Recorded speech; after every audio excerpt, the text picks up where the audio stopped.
हम लोग के नया चैप्टर का नाम है एक चर वाला रैखिक समीकरण। पहला प्रश्न आपको केवल सुनना है और समझना है। अगर नहीं समझ में आएगा तो वहाँ पे बोलना है ना, ठीक है। सब लोग शांत रहेंगे और सब लोग शांत रहेंगे। जहाँ पे नहीं समझ में आएगा वहाँ पे सब लोग हल्ला नहीं करना है, केवल बोलना है। जहाँ बोलना होगा वहाँ बोलना है ना, चिल्लाना नहीं है। यहाँ पे 2x + 3 = 7 का हल क्या होगा, मतलब कि अगर हम इसको हल करते हैं, सॉल्व करते हैं तो कितना आएगा। x = 1 आएगा कि x = 2 आएगा कि x = 3 आएगा कि x = 4 आएगा। अच्छा, आपने बताया x = 2। चलिए इसको जांच करके देखते हैं कि सही है कि गलत है। ठीक है, ये जो प्रश्न है कि 2x + 3 = 7, आपको पता है, हमें पता है, हम लोग सीख चुके हैं चैप्टर जब पढ़ रहे थे तब ना। अभी हम लोग क्या पढ़ रहे हैं, MCQ। इसमें देखो 2x बराबर क्या होगा जी, इधर अंक तरफ जाएगा। जो हम लोग के ये क्या है, कांस्टेंट, क्या है, कांस्टेंट तरफ जाएगा, अचर तरफ जाएगा। तो इधर प्लस में तो जाके कम होगा, माइनस में। तो देखो 2x बराबर कितना होगा जी, कितना होगा, 4 होगा। अब यहाँ पे इधर गुना में है, 2 और x के बीच गुना है ना। अभी आपको नहीं लिखना, शांत रहना है ना, यह समझना है। देखो यहाँ पे x बराबर कितना होगा जी, इधर गुना में क्या होगा, भाग में हो जाएगा। तो 4 बटा कितना हो जाएगा, 2, काटेंगे कितना आएगा, 2। x = 2 दिया है, हाँ यही होगा ऑप्शन बी ना, सही जवाब। आपने सही बताया। आगे देखो नया प्रश्न हम लोग के समझना है, सब लोग यहाँ समझिए, यहाँ सब लोग समझिए ना। देखो दूसरा नंबर में x - 5 बराबर कितना है, 10, यही ना 10 है। तो हमें कितना होगा भाई, x = 5 होगा, x = 10 होगा, x = 15 होगा, x = -5 होगा।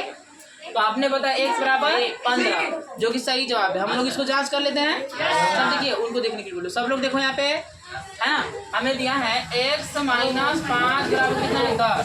इधर माइनस में हम जाएगा कम हो जाएगा जी, प्लस में x = 10 प्लस क्या होगा, 5।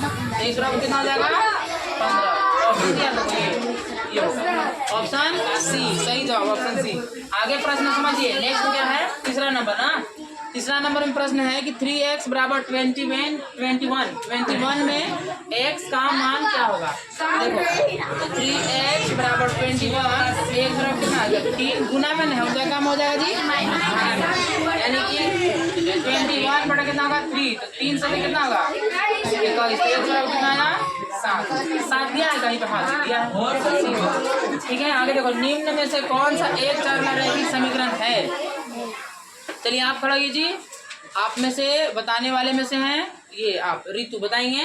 यहाँ पे प्रश्न है, निम्न में से कौन सा एक चर वाला रैखिक समीकरण, एक चर वाला। आपको बताया गया है जिसका घात 2 होता है, जिसका घात 3 होता है, जिसका घात 1 होता है, उसको क्या बोला जाता है, आपको समझाया गया। तो बताइए कि एक चर वाला रैखिक समीकरण की बात हो रहा है, जिसमें कौन है रैखिक समीकरण, ढूंढिए।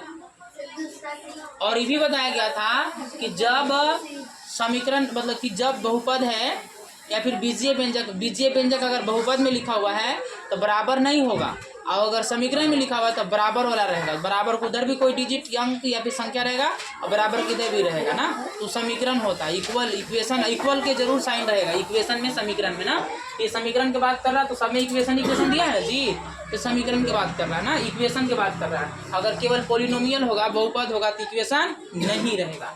तो यहाँ पे हम लोग के क्या है, बराबर यानी कि इक्वेशन दिया। तो आपको प्रश्न है, निम्न में से कौन सा एक चररैखिक समीकरण है, इसमें से ढूंढना है कि कौन एक चररैखिक समीकरण है। xy = 4, जो कि आप गलत बताए हैं, है ना। हमें बोल रहा है कि रैखिक समीकरण बोला, भी एक चर वाला बोल रहा है ना। यहाँ तो 2 चर है, x और y 2 चर है ना जी, इसको कैसे एक चर आप कह सकते हो। आपने तो गलत, ऑप्शन कौन, जोर से बोलिए, सही जवाब ऑप्शन बी होगा जी, है ना। इसमें एक चर, एक से एक चर हुआ है ना, एक चर, और पावर भी 1 है, पावर 1 इसलिए रखी कहलाया। और इसमें पावर 1 है लेकिन चर 2 है, x और y है ना, ये हम लोग सीखे। तो इसका क्या होगा, ऑप्शन बी होगा, याद रहेगा। हाँ चलिए बैठिए, आगे प्रश्न आपसे, आप खड़ा हो जाएंगे। आपको बताने वाले हैं, बीटू हैं जी, बीटू, अच्छा आप बताएं, अमित बताने वाले हैं। बताइए इसमें है कि दो और यहाँ पे जो यहाँ पे सिंबल है 2 और सिंबल 3 किसका उदाहरण है? ये जो है लिखा हुआ किसका उदाहरण है? प्रतिशत का, अनुपात का, औसत का, भिन्न का। इसको कैसे पढ़ेंगे? 2:3। कैसे पढ़ेंगे? 2:3। अनुपात का सिंबल, अनुपात इसको पढ़ेंगे ना, ये अनुपात का उदाहरण है ना, रेशियो का उदाहरण। किसका उदाहरण है? रेशियो का उदाहरण। ठीक है, चलिए बैठिए। आगे आपसे बताने वाले हैं अमन बताने वाले। समझिए ध्यान से सब लोग शांत रहिएगा, सुनिए इनका। और सब लोग आप बैठ के ही बोलो अमन, क्योंकि पीछे रख नहीं दीजिएगा ना, बैठ के ही बोलिए। बैठिए सीधा। यहाँ पे यदि एक राशि 50 है, मतलब एक राशि जो भी मान है 50 है और उसका दूसरे राशि का मान 100 है, तो उसका अनुपात कितना होगा? कितना होगा? 2:1, जो कि गलत है। बोल रहे हैं ना कि देखो हम लोग ये बोल रहा है कि 50 और 100 की बात कर रहा है ना। पहला अनुपात 50, दूसरा अनुपात 100। इसको हम काटेंगे 5 का 5, 5 गुना 10, 1/2 हो ना यार। 1:2 कहीं पे है? कौन सी में? ऑप्शन बी होगा ना। चलो आपने सही नहीं बताया। आगे बताने वाले हैं ये बताने वाले हैं आप, आराधना बताएंगे। नहीं, आप लोग में से कोई बताएंगे ये सवाल किसी परीक्षा में। ठीक है, मान लीजिए हम लोग परीक्षा दे रहे हैं, उसमें ना 20 में से 15 अंक पाने पर प्रतिशत कितना होगा?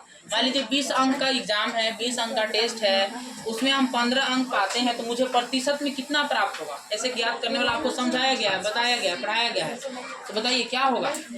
देखिए समझिए ध्यान से। हम आपसे प्रश्न करने लगेंगे जो हला करेगा, इसलिए आप पिटा जाइएगा, इसलिए शांत रहिए, समझिए। यहाँ पे हमें दिया है किसी परीक्षा में, एकदम समझना है, मेन समझने वाला बात हो रहा है। किसी परीक्षा में 20 अंक वाला परीक्षा है ना, हमको 100 अंक वाला परीक्षा था तो 100 नीचे लिखते हैं कि नहीं जी? और जितना आता है मान लीजिए 100 में से 85 आता है, 85 ऊपर लिखते हैं, 85/100 होता है, इस तरह होता है ना। तो कुल नीचे लिखा था, समझ रहे ना। और प्राप्तांक ऊपर लिखा था, उसको प्रतिशत निकालना तो 100 से गुना कर देते हैं, समझ रहे ना। तो ये वही काम हम लोग यहाँ पे करना। परसेंटेज यानी कि प्रतिशत का मतलब ही 100 होता है। देखो लड़का नहीं समझ रहा है, वो लड़का है ना पीछे। अभी यहाँ देखो अविनाश, आपसे सवाल किया जाएगा, ध्यान से समझिए। यहाँ पे आगे हम लोग को दिया परीक्षा में, इसके देखो हमें कितना 20 में है, 20 का एग्जाम में कितना प्राप्त होता है जी? 15 ऊपर के नीचे प्राप्तांक। देखो अगर प्रतिशत निकालना है, प्रतिशत देखो, प्रतिशत का फॉर्मूला एक तरह के ऐसे बोल सकते हैं, सोचने के बाद हो सकता है। प्रतिशत बराबर क्या होता है कि प्राप्तांक बटा कुल और गुना 100। सही बोल रहे हैं आप। प्राप्तांक मतलब कि जितना प्राप्त हो रहा है उसको ऊपर लिखो, और जितना का है मतलब कि 20 का है ना जी, कुल हो गया नीचे और गुना 100 से कर देंगे। तो देखिए प्राप्तांक हम लोग कितना है? 15। प्राप्तांक कितना है जी? बटा में कितना होगा? 20। गुना क्या हो जाएगा हम लोग के? 100। 1 से 1 0 कट जाएगा ना, यही से ही कट जाएगा 5। बताइए 15 पचे कितना होता है? 15 पचे 70% है कहीं पे? कौन में? Option C. समझ में आया? यस। आप लोग यहाँ देखो, आगे देखो ना, ऐसे वीडियो लाके देख लेना घर जाके, फॉर्मूला लिख लेना घर जाके, समझिए। आगे क्वेश्चन नंबर देखो, चौथा देखो। चौथा में आप तो बता सकते हो ना, चौथा नंबर में बताने वाले में से है, आप बताएंगे ना। देखो यहाँ पे क्या है? 3/4 है, ठीक है, मतलब कुल होगा नीचे, कुल दिया है नीचे और ऊपर में 3 है, में से प्रतिशत लिखिए। तो इसका प्रतिशत क्या होगा भाई? 3/4 गुना कितना करेंगे? 100 करेंगे ना, 1 कट जाएगा। देखो 25 चौका कितना होता है? 25 चौका 100 कट गया, तो 25 दिया कितना होगा? 25 दिया 75% है, समझे। तो इस तरह हम लोग आंसर होगा।